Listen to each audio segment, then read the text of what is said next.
मित्रांनो, आमच्या शेजारी एक भाभी राहते. ती दिसायला अगदी सिनेमातील नायिका वाटावी अशी उंची, उत्तम कमालीची फिगर, गोरी त्वचा. पण ती एका सभ्य कुटुंबातील गृहिणी होती. पण ती कुणालाही भाव द्यायची नाही. तिचा नवरा देखील खूपच स्मार्ट होता. नवऱ्याचं वय साधारण 35 वर्षांचं असेल आणि त्या भाभीचं वय 30 असावं. मी 25चा आहे, पण नियमित व्यायामामुळे माझं वय सहजासहजी कळत नाही. मित्रांनो, ही त्यांची कहाणी खरी आहे. तिच्या नवऱ्याशी माझी चांगली मैत्री झाली होती. बराच काळ शेजारी असल्याने आम्ही दोघे चांगले मित्र बनलो. आमच्या समाजात दारू पिणं फारसं चांगलं मानलं जात नाही. पण आम्ही कधीकधी लपूनछपून दारू प्यायचो. त्यामुळे तो मला अधूनमधून फोन करायचा. जेव्हा त्याची बायको घरी नसायची तेव्हा आम्ही दोघे दारू प्यायचो. एकदा आम्ही दारू प्यायलो आणि त्याच दिवशी त्याची बायको माहेरी जाऊन परत आली. त्या दिवशी तिला सगळं कळलं. त्याच्या बायकोशी आणि त्याच्याशी खूप भांडण झालं. वादावादीही झाली. त्या माणसाने तिच्या बायकोला माझं नावही सांगितलं की तो माझ्यासोबत होता. तिच्याशी माझी फक्त औपचारिक बोलणी व्हायची. कधी हाय हॅलो व्हायचं. पण त्या दिवसानंतर ती मला समोरून येताना रागाने पाहायची. एकदा माझ्या नंबरवर एक कॉल आला. मी उचलला. तिने तिचं नाव सांगितलं आणि सांगितलं, मी तुम्हाला काही विचारू शकते का? मी म्हणालो, हो, विचारा. ती म्हणाली, तुम्ही माझ्या नवऱ्यासोबत दारू पिता? तिच्या तोंडून हे ऐकून मी गप्प बसलो. मला वाटलं, आता सगळं कळलं तिला. मी म्हणालो, कधी कधी. मग ती म्हणाली, भाभींना माहिती आहे का तुम्ही दारू पिता? मी म्हणालो, माहिती आहे. पण त्या समजतात की आम्ही कधीतरी असं करतो. ती म्हणाली, म्हणजे त्यांना काही प्रॉब्लेम नाही? मी म्हणालो, मी कधीतरी आणि मर्यादेत पितो. त्यांना काय प्रॉब्लेम असेल? ती म्हणाली, एक सांगू, रागावू नका. मी तुम्हाला खूप सभ्य समजायचे. मी म्हणालो, आता तुमची माझ्याबरोबर? ती म्हणाली, माझा तसा अर्थ नव्हता. तुम्हाला तुमचं आयुष्य जगायचा हक्क आहे. पण माझ्या कुटुंबात असं कधी पाहिलं नाही. त्यामुळे थोडं विचित्र वाटलं. मला वाटलं, आजकालच्या मुलीची ही अशी विचारसरणी आहे की खरंच असं आहे. मग ती म्हणाली, तुम्ही माझ्या नवऱ्यासोबत दारू प्याल तेव्हा मला सांगाल का?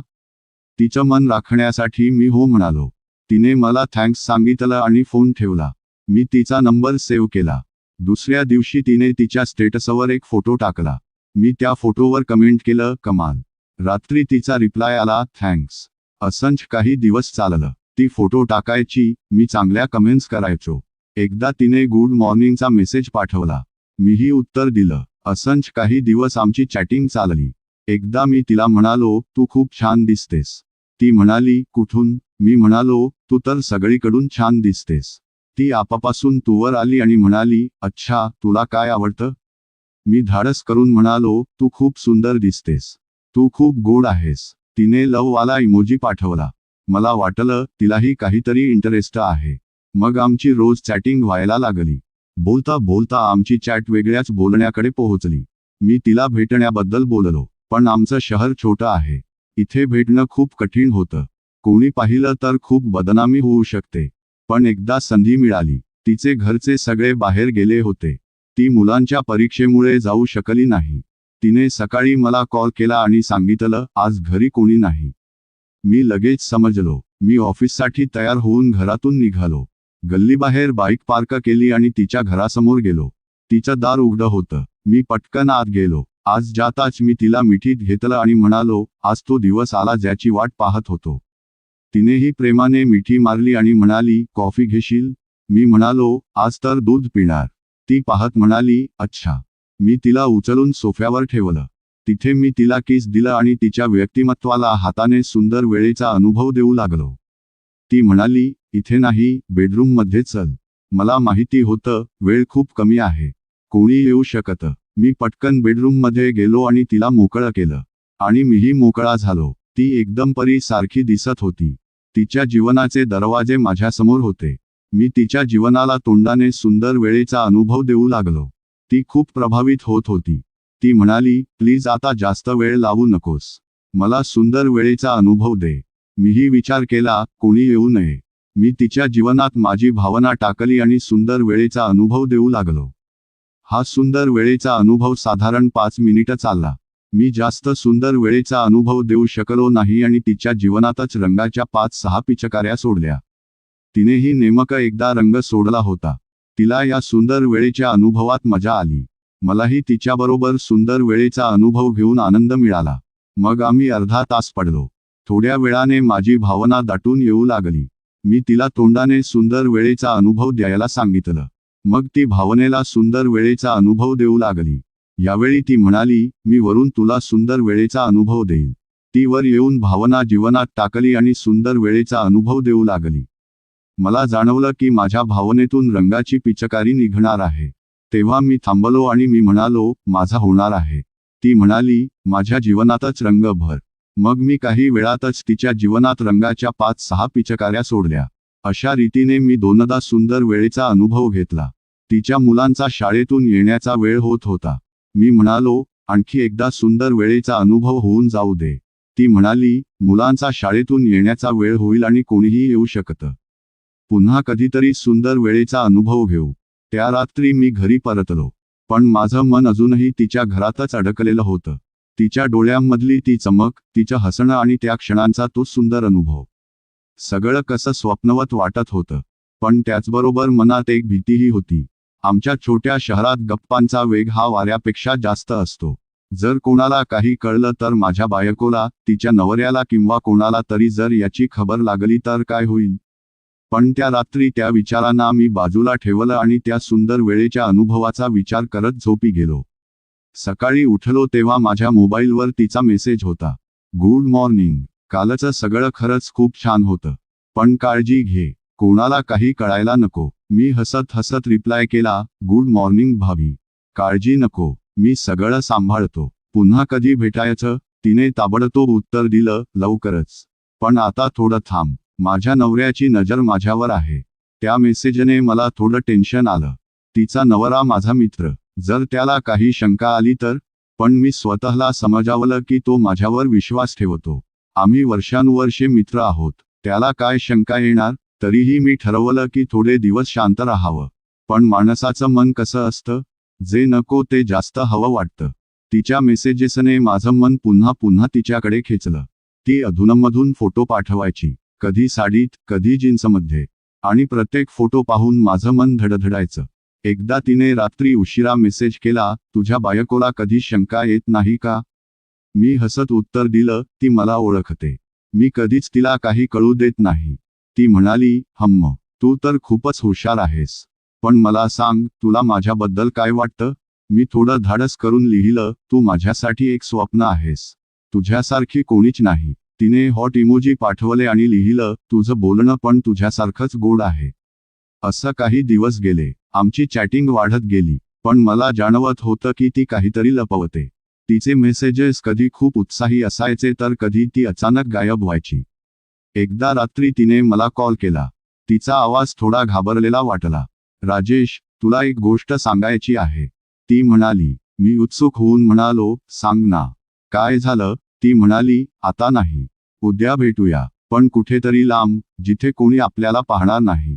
मी थोडा गोंधळलो. पण मी होकार दिला. ठीक आहे. उद्या सकाळी सांग, तू कुठे भेटायचंय? तिने फोन ठेवला. पण माझ्या मनात प्रश्नांचं काहूर उठलं. तिला काय सांगायचंय? तिच्या नवऱ्याला काही कळलं का? की आणखी काहीतरी आहे? दुसऱ्या दिवशी सकाळी तिने मला मेसेज केला. शहराबाहेर एक जंगल आहे. तिथे एक छोटीशी टेकडी आहे. तिथे दुपारी 3 वाजता भेट. कोणी येत नाही तिथे. मी थोडा विचारात पडलो. जंगल, टेकडी. पण तिच्यावरचा विश्वास आणि तिच्याबद्दलचा आकर्षण यामुळे मी तयार झालो. मी ऑफिसला सुट्टी घेतली आणि बाईक घेऊन त्या जागी पोहोचलो. जंगलातलं वातावरण थोडं गोड होतं. झाडं, त्यातून येणारा वाऱ्याचा आवाज आणि कुठेतरी पक्ष्यांचा आवाज. मी टेकडीवर पोहोचलो तेव्हा ती आधीच तिथे होती. तिने साधी साडी नेसली होती. पण ती नेहमीपेक्षा जास्त सुंदर दिसत होती. तिच्या चेहऱ्यावर एक विचित्र भाव होता. काहीतरी सांगण्याची उत्सुकता आणि भीती मिश्रित. मी तिच्याजवळ गेलो आणि म्हणालो, काय आहे? इतक्या गोड जागी का बोलावलंस? ती हसली. पण तिचं हसू थोडं बनावट वाटलं. राजेश, मला तुझ्याशी खूप काही बोलायचं आहे. पण आधी एक गोष्ट सांगते. माझ्या आयुष्यात काही गोष्टी आहेत ज्या मी कोणालाच सांगितल्या नाहीत. तुला सांगावं असं वाटतंय. पण मला भीती वाटते. मी तिचा हात हातात घेतला आणि म्हणालो, काहीही असलं तरी तू मला सांगू शकतेस. मी तुझ्यावर विश्वास ठेवतो. तिने माझ्याकडे पाहिलं आणि तिचे डोळे भरून आले. राजेश, माझं लग्न झालं तेव्हा मी खूप आनंदी होते. पण माझ्या नवऱ्याचं खरं रूप मला हळूहळू कळलं. तो खूप चांगला माणूस आहे, पण त्याच्याही काही सवयी आहेत ज्या मला त्रास देतात. आणि आता मला वाटतंय की माझ्या आयुष्यात काहीतरी गडबड आहे. मी गोंधळलो. कसली गडबड? सांग ना स्पष्ट. ती म्हणाली, मला काही दिवसांपासून वाटतंय की कोणीतरी माझा पाठलाग करतंय. मी घरी असते तेव्हा मला असं वाटतं की कोणीतरी खिडकीतून मला पाहतंय. रात्री काही विचित्र आवाज येतात. आणि माझ्या नवऱ्याला मी याबद्दल सांगितलं पण त्याने मला वेडी समजलं. मला थोडं टेन्शन आलं. तुला खरंच असं वाटतंय की तुला भीती वाटते म्हणून असं वाटतंय? ती म्हणाली, नाही राजेश. मी खात्रीने सांगते, काहीतरी गडबड आहे. आणि मला वाटतंय की याचा संबंध माझ्या नवऱ्याच्या काही जुन्या गोष्टींशी आहे. त्याने मला कधी सांगितलं नाही. पण मला त्याच्या ऑफिसच्या काही फायली सापडल्या. त्यात काही कागदपत्र होती ज्यामुळे मला शंका यायला लागली. कसली कागदपत्र? मी उत्सुकतेने विचारलं. तिने तिची बॅग उघडली आणि एक लहानशी डायरी काढली.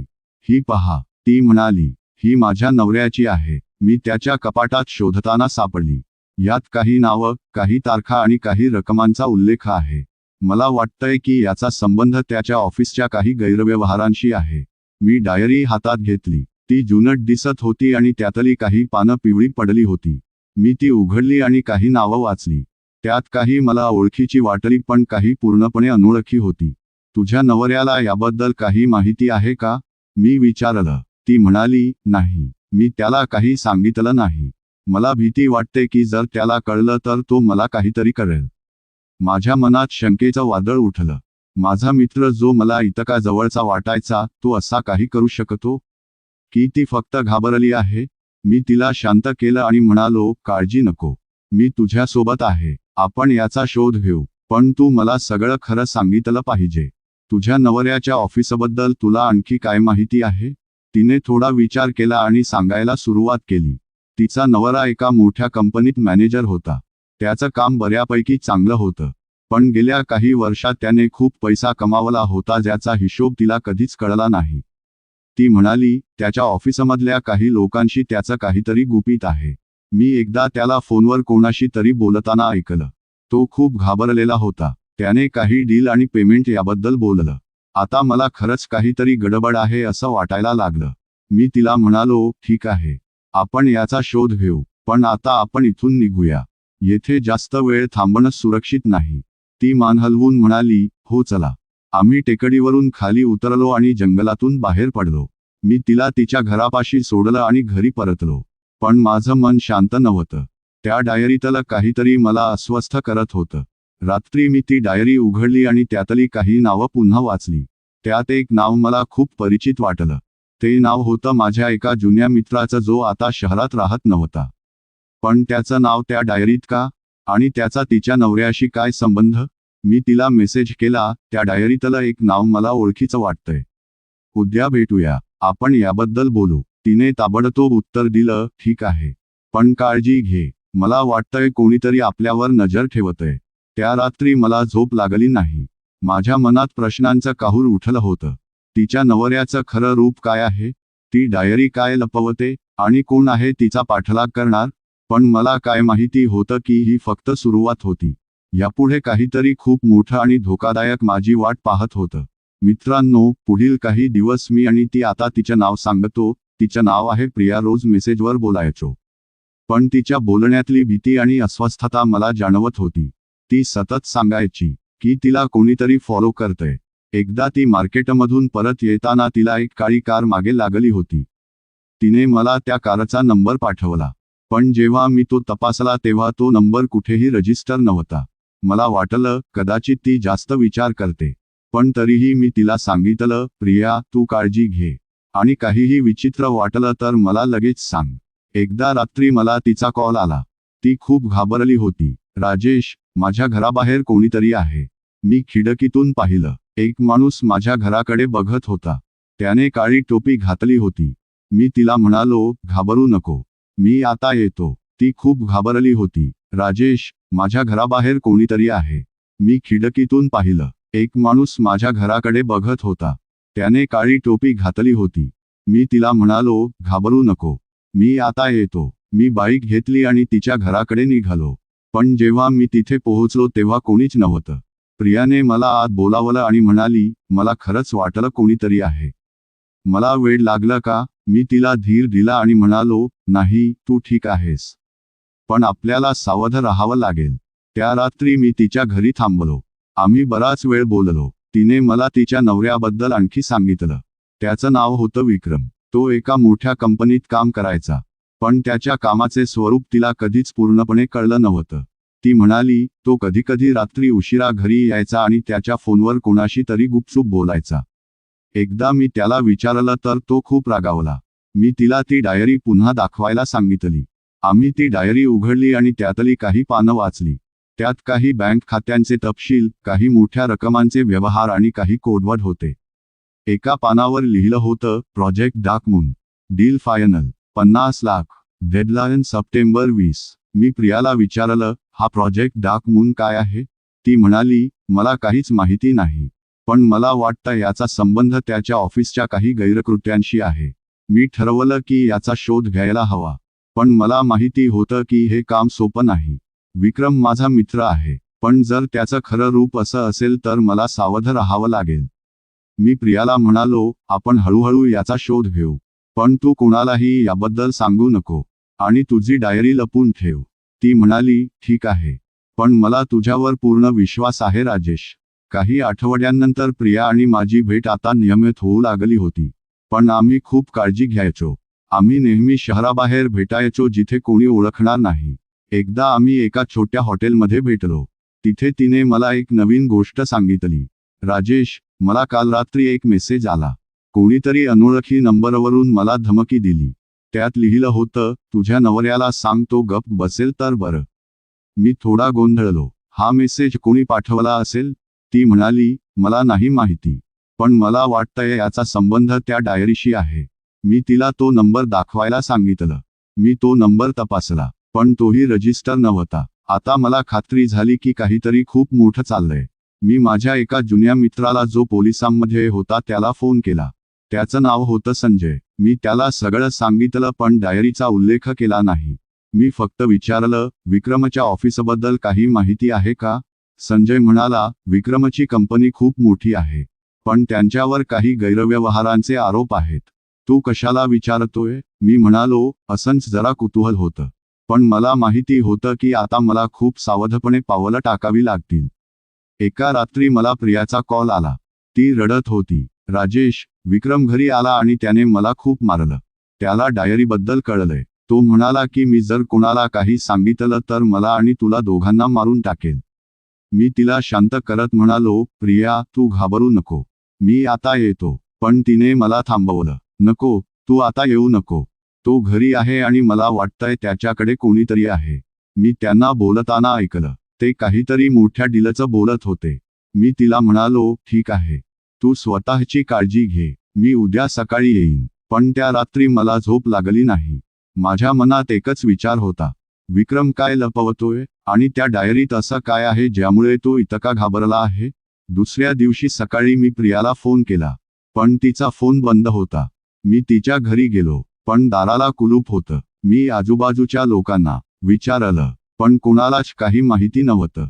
प्रिया आणि विक्रम दोघेही गायब झाले होते. मी त्या डायरीकडे पाहिली जी मी माझ्याकडे घेतली होती. त्यातलं एक पान मला आठवलं ज्यावर एक पत्ता लिहिला होता. एक जुनं गोदाम शहरापासून काही किलोमीटर दूर. मी ठरवलं की तिथे जाऊन पाहावं. पण मला माहिती होतं की हे धोक्याचं आहे. मी संजयला फोन केला आणि सांगितलं, मला तुझी मदत हवी आहे. मला एका जागी जायचं पण मला एकट्याने जायला भीती वाटते. संजयने मला साथ द्यायचं कबूल केलं. आम्ही दोघे त्या गोदामाकडे निघालो. जेव्हा आम्ही तिथे पोहोचलो तेव्हा गोदाम पूर्णपणे सुनसान दिसत होतं. पण आतून काही आवाज येत होते. आम्ही हळूच आत शिरलो. तिथे अंधार होता. पण काही माणसं बोलत होती. मी जवळ गेलो आणि पाहिलं. विक्रम तिथे होता आणि त्याच्यासोबत काही अनोळखी माणसं होती. त्यांच्याकडे बंदुका होत्या. प्रियाही तिथे होती. तिचे हात बांधलेले होते. मी संजयला इशारा केला. पण तेवढ्यात एक माणूस माझ्या मागे आला आणि त्याने माझ्या डोक्यावर बंदुकीचा दस्ता मारला. माझ्या डोळ्यांसमोर अंधार पसरला. जेव्हा मी शुद्धीवर आलो तेव्हा मी स्वतःला एका खुर्चीवर बांधलेलं पाहिलं. प्रियाही माझ्यासमोर होती. तिच्या डोळ्यात भीती होती. विक्रम माझ्याकडे पाहून हसला आणि म्हणाला, राजेश, तुला काय वाटलं? तू माझ्या बायकोबरोबर सुंदर वेळेचा अनुभव घेशील आणि मला कळणार नाही. मी काही बोलणार तेवढ्यात एक अनोळखी माणूस पुढे आला. त्याने काळी टोपी घातली होती. तो म्हणाला, विक्रम, तुझं काम झालं. आता ही डायरी मला दे आणि हे दोघे माझ्या हवाली कर. मला कळलं की हे सगळं काहीतरी खूप मोठ्या कटाचा भाग आहे. पण त्या माणसाचं खरं नाव काय आणि त्याला त्या डायरीतून काय हवं होतं? त्या क्षणी मला जाणवलं, प्रिया आणि मी एका अशा जाळ्यात अडकलो होतो जिथून सुटका करणे म्हणजे मृत्यूला हरवण्यासारखं होतं. पण एक गोष्ट मात्र ठरवली होती, प्रिया वाचलीच पाहिजे, कोणत्याही किंमतीवर. तेवढ्यात त्या टोपीवाल्या माणसाने माझ्याकडे पाहिलं आणि हसत म्हणाला, राजेश, तुला माहीत आहे का? तुझ्या जवळच्या मित्रानेच तुला फसवला आहे. आणि मग त्याने असं एक रहस्य उघड केलं ज्याने माझ्या पायाखालची जमीनच सरकवली. पुढे काय झालं हे तुम्हाला भाग 2 मध्येच कळेल. पण मी तो भाग तेव्हाच आणेन जेव्हा तुम्ही या व्हिडिओला 200 लाईक द्याल. ज्यांनी लाईक केलं त्यांनी खाली कॉमेंटमध्ये लिहा, भाग 2 लवकर आणा. धन्यवाद.